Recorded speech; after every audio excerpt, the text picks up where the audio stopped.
ഞാൻ എൻ്റെ കുടുംബത്തിൽ അഞ്ചാമനായിരുന്നു. എനിക്ക് 3 സഹോദരിമാരും ഒരു ജ്യേഷ്ഠ സഹോദരനുമാണ് ഉള്ളത്. ഞാൻ ചെറുപ്രായത്തിൽ തന്നെ സ്കൂളിലായിരിക്കുമ്പോഴും കോളേജിലായിരിക്കുമ്പോഴും ഒക്കെ ആരും കണക്കിടാതെ ഞാൻ കൊള്ളിരാത്തുനിന്നാണ്, ഞാൻ നന്നാവില്ല, അങ്ങനത്തെ ഒരു കാഴ്ചപ്പാടും ഉണ്ടായിരുന്നു. എൻ്റെ BCom ഗ്രാജുവേഷൻ കഴിഞ്ഞ് ഞാൻ ബോംബെ പോയി കഴിഞ്ഞപ്പോൾ ഞാൻ വളർന്നു വന്ന സാഹചര്യത്തിൽ നിന്ന് വ്യത്യസ്തമായൊരു സാഹചര്യത്തിലേക്ക് ഞാൻ പോകാനിടയായി. ലോ ബിരുദവും കമ്പനി സെക്രട്ടറിഷിപ്പ് പ്രൊഫഷണൽ കോഴ്സും പാസ്സായി ബാങ്കിൽ ജോലി കയറി കഴിഞ്ഞപ്പോൾ എനിക്ക് കുറേയും കൂടെ റെസ്പെക്റ്റ്, എന്നെ ആൾക്കാർ മാനിക്കുന്നതായും സമൂഹത്തിലതെ ജോലിയിലതെ. ഞാൻ മാത്രമേ കമ്പനി സെക്രട്ടറി ആയിട്ട് ആ ബാങ്കിൽ ഉണ്ടായിരുന്നുള്ളൂ. പെട്ടെന്നൊരു ദിവസം ജൂലൈ 7 1997 വർഷം ഞാൻ ബാങ്കിൽ പോയപ്പോൾ ബാങ്കിൻ്റെ ഏറ്റവും വലിയ ഉദ്യോഗസ്ഥൻ ചെയർമാൻ എന്നെ വിളിച്ചിട്ട് പറഞ്ഞു, ബാങ്കിൻ്റെ കണക്കെല്ലാം ക്രമീകരിച്ച് കൊടുക്കാൻ. ഞാനും സഹപ്രവർത്തകനും ചേർന്ന് കണക്കെല്ലാം ആരാഞ്ഞു തുടങ്ങി. വൈകിട്ട് 7 മണിയായപ്പോൾ ലക്ഷങ്ങളുടെ ഏകദേശം 40-45 ലക്ഷം രൂപ തുക വ്യത്യാസം കണക്കിൽ കാണുന്നു. പക്ഷേ ആ കുറ്റം മുഴുവൻ എൻ്റെ മേൽ ചാർത്തപ്പെട്ടു. ഞാൻ ഉണ്ടാക്കി വെച്ചതല്ല, ഞാൻ തട്ടിക്കൊണ്ട് പോയതല്ല. പക്ഷേ അവർ പറഞ്ഞു വന്നപ്പോൾ അത് മുഴുവൻ എൻ്റെ തലയിലായി, എൻ്റെ കുറ്റമായി മാറി. എൻ്റെ ജോലി പോലും നഷ്ടപ്പെടും എന്നുള്ളൊരവസ്ഥയിലേക്ക് സംഗതികൾ മാറി തുടങ്ങി. അപ്പോൾ ഞാനും ഭാര്യയും ശാരീരികമായി, വൈകാരികമായി, മാനസികമായി എല്ലാ തലത്തും ഞങ്ങൾ ക്ഷീണിതരായി. അപ്പോൾ ഞാൻ കല്യാണം കഴിച്ചിട്ട് അധികമായിട്ടില്ല, 2 ചെറിയ കുട്ടികളുണ്ട്. സാമ്പത്തികമായ വേറെ ഒരു സപ്പോർട്ടുമില്ല. എന്ത് ചെയ്യണം, മുന്നോട്ട് എങ്ങനെ പ്രയാണം ചെയ്യണം എന്നറിയാതെ ശാരീരികമായി, മാനസികമായി, സാമൂഹ്യമായി എല്ലാം തകർന്ന നിലയിൽ ഞാൻ പിറ്റേ ദിവസം രാവിലെ കുളിക്കാൻ കുളിമുറിയിൽ കയറിയപ്പോൾ ആ സമയം ദൈവത്തിൻ്റെ ശബ്ദം ഞാൻ കൃത്യമായി കേട്ടു. എന്നോട് പറഞ്ഞു യേശുവിനെ രക്ഷകനായി സ്വീകരിക്കുവാനും സ്വീകരിച്ച് സകലതും കൈവെടിഞ്ഞ് യേശുവിൽ മാത്രം ആശ്രയിപ്പാനും എനിക്കൊരു ആഹ്വാനം ഒരു ദൈവശബ്ദത്തിലൂടെ കിട്ടി. ഞാൻ കുളിച്ച് പുറത്തിറങ്ങി ഭാര്യയോടും 2 മക്കളോടും പറഞ്ഞു, ഞങ്ങൾ യേശുവിനോട് പ്രാർത്ഥിച്ചു. ആ സമയം തന്നെ പ്രാർത്ഥിച്ചു. ബൈബിൾ ഉണ്ടായിരുന്നു, ബൈബിൾ വായിച്ചു, ബൈബിൾ വായിക്കാൻ തുടങ്ങി. ഞാൻ അന്ന് അത് കഴിഞ്ഞ് അമാനുഷികമായ ഒരു നിലയിൽ ഞാൻ പറയട്ടെ, ഞാൻ അന്ന് കുളിച്ച് തയ്യാറെടുത്ത് ബാങ്കിൽ പോയി ചെന്നപ്പോൾ ലക്ഷങ്ങളുടെ 40-45 ലക്ഷം രൂപ വ്യത്യാസമുണ്ടായിരുന്ന കണക്ക് അന്ന് ചുരുങ്ങി വെറും 182 രൂപ ചൊല്ലാനും പൈസയ്ക്ക് കണക്ക് ബാങ്കിൻ്റെ ക്രമമായി തീർന്നു.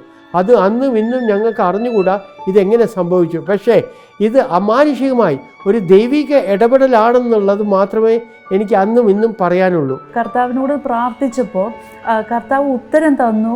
പിറ്റേ ദിവസം തന്നെ എല്ലാം കറക്റ്റാക്കി അതിൽ നിന്ന് ഒരു ക്ലീൻ ചിറ്റോടെ ദൈവമേ അത് പുറത്തു വരുവാൻ കർത്താവ് സഹായിച്ചു. അപ്പോൾ അതിനുശേഷം ഒക്കെ ഈ ഒരു ദൈവം പ്രാർത്ഥനയ്ക്ക് ഉത്തരം തരുന്നൊരു ദൈവമാണ്. നമ്മളെ ഒരിക്കലും കൈവിടില്ല, ഉപേക്ഷിക്കില്ല എന്നുള്ള ആ വിശ്വാസം ഓരോ ദിനം പ്രതി അതിങ്ങനെ വളർന്നു വന്നുകൊണ്ടേയിരുന്നു.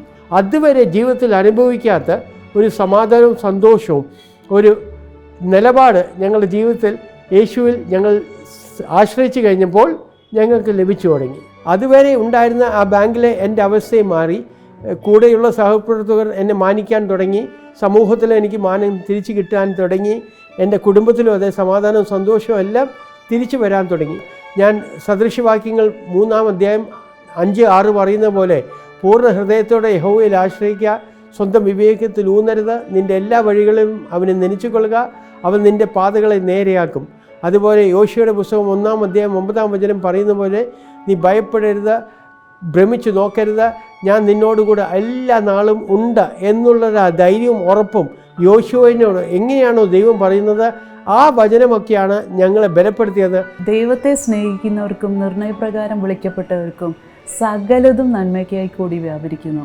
അത് നമ്മളുടെ ജീവിതത്തിൽ മുമ്പേ പ്രശ്നങ്ങൾ വന്നാലും പ്രയാസങ്ങൾ വന്നാലും നമ്മളുടെ ഗ്രോയിങ് അപ്പ് എങ്ങനെയായാലും എന്തായാലും മോശമായ അവസ്ഥയിലുണ്ടായിരുന്നാലും പക്ഷെ ദൈവത്തെ സ്നേഹിക്കുന്നവർ, ദൈവം പ്രത്യേകമായി വിളിക്കപ്പെട്ടവരാണെങ്കിൽ എല്ലാം നന്മയ്ക്കായി മാത്രമേ വ്യാപരിക്കുകയുള്ളൂ. അതിലെനിക്ക് പൂർണ്ണ വിശ്വാസമുണ്ട്. കർത്താവ് കൂടെ ഉള്ളത് കൊണ്ട് ഞാൻ 24 വർഷം വർക്ക് ചെയ്ത് റിട്ടയർ ചെയ്തപ്പോൾ senior vice president, general manager എന്നുള്ള പോസ്റ്റിൽ നിന്നാണ് ഞാൻ റിട്ടയർ ചെയ്തത്. ഞാൻ ഒരിക്കലും വിചാരിച്ചതല്ല ഒരു ജനറൽ മാനേജർ എന്ന തസ്തികയിൽ നിന്ന് ഈ ബാങ്കിൽ നിന്ന് വിരമിക്കുവാൻ ഇടയാകുന്നത്. എന്നാൽ എൻ്റെ ദൈവത്തോടുകൂടെ യേശുവിനോടുകൂടെ സഞ്ചരിച്ച് തുടങ്ങിക്കഴിഞ്ഞപ്പോൾ കർത്താവ് എന്നെ ഉയർത്തിയത് ദൈവവചനം പോലെ പൊടിയിൽ നിന്ന് കുപ്പയിൽ നിന്ന് ഉയർത്തുന്നത് ദൈവമാണ്. അത് എൻ്റെ ജീവിതത്തിൽ, കാരണം ഞാൻ പറയുമ്പോൾ തന്നെ വളരെ വൈകാരികമായി എൻ്റെ ഹൃദയത്തിൽ സന്തോഷവും ദുഃഖവും ഒരുപോലെ നിറഞ്ഞു വരുന്നുണ്ട്. കാരണം ഇതിനൊക്കെ മൂല കാരണം എൻ്റെ യേശു കർത്താവാണ്. എന്നെ കൈപിടിച്ച് 24 വർഷക്കാലം തിരിഞ്ഞ് പുറകോട്ട് നോക്കുമ്പോൾ എങ്ങനെ ദൈവം എന്നെ നടത്തി, 24 വർഷം കഴിഞ്ഞ് എന്നെ എങ്ങനെ ഉയർത്തി ജനറൽ മാനേജർ എന്നുള്ള സീനിയർ വൈസ് പ്രസിഡന്റ് എന്നുള്ള തസ്തികയിൽ എത്തിച്ച് സന്തോഷപൂർവ്വം എല്ലാവരും മാനിക്കാൻ ഇടയാകുന്നൊരു ഇടത്തിൽ തന്നെ എന്നെ റിട്ടയർ ചെയ്യുവാൻ യേശു കർത്താവ് എനിക്ക് കൃപ ചെയ്തു. തിരിഞ്ഞ് പുറകോട്ട് നോക്കുമ്പോൾ എവിടെ എന്നെ ചെറിയ കുട്ടിപ്രായം മുതൽ സ്കൂളിലാകട്ടെ, കോളേജിലാകട്ടെ, സമൂഹത്തിലാകട്ടെ എന്നെ നിഷേധിച്ച അതേ സ്ഥലത്ത് തന്നെ കർത്താവ് എന്നെ ഉയർത്തുകയും നിഷേധിച്ചവർ തന്നെ എന്നെ വീണ്ടും മാനിക്കുവാനും ഇടയായതിൻ്റെ അവസ്ഥ എൻ്റെ ജീവിതത്തിൽ അനുഭവിച്ചു എന്നുള്ളതാണ് എൻ്റെ ജീവിത സാക്ഷ്യം കൊണ്ട്, ഈ പുതിയ വഴി താര കൊണ്ട് ഞാൻ അർത്ഥമാക്കി തരുന്നത്.